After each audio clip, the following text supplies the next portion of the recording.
With an undergraduate background in human development, I've spent a great deal of time learning about all of the intricacies that contribute to the physical, cognitive, social, and emotional growth of an individual.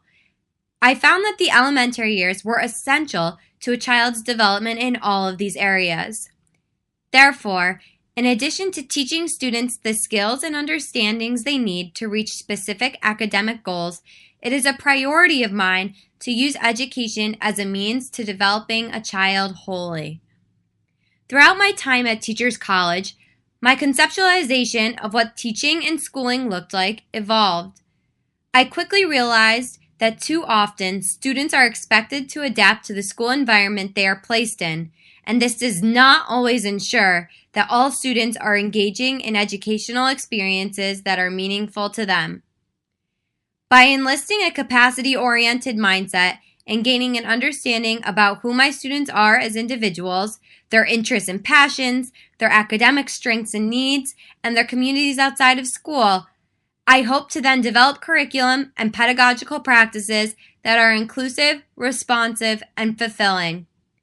I believe that all students deserve this type of nurturing, supportive, and innovative learning environment that can be cultivated through inclusive practices, restorative community building that allows for co-construction of the classroom's culture and practices, the application of dynamic assessment, and the crafting of accessible curriculum that provides multiple means of engagement, representation, and expression for my students. As I reflect on my critical special education semester, I can see that my understanding of inclusive education has strengthened.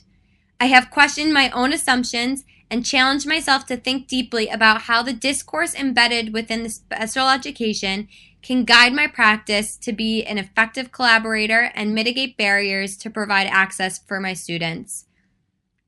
By approaching inclusive education from a DSE perspective, I am acutely aware of how students and teachers can be positioned within the classroom as a result of ideological systems that are ingrained in our society. It is a key commitment of mine to try to disrupt this dominant narrative and hold steadfast in presuming that all students are competent individuals and learners. I have also come to understand that families may not have access to the invisible culture that exists in schools, particularly within special education. Therefore, I am committed to adopting an approach in which I engage in explicit discussions with families regarding differences in cultural values and practices.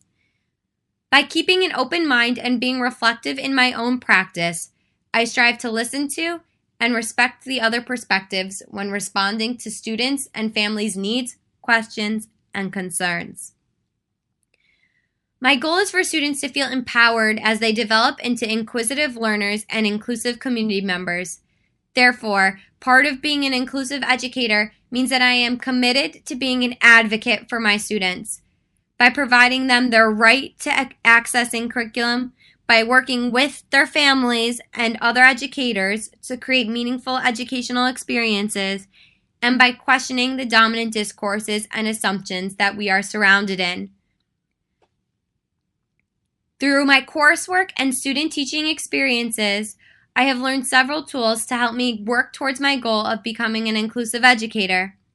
The various themes and key commitments in my portfolio, grounded in scholarship, encapsulate this teaching philosophy and the pedagogical practices I strive to continue to enact in the classroom.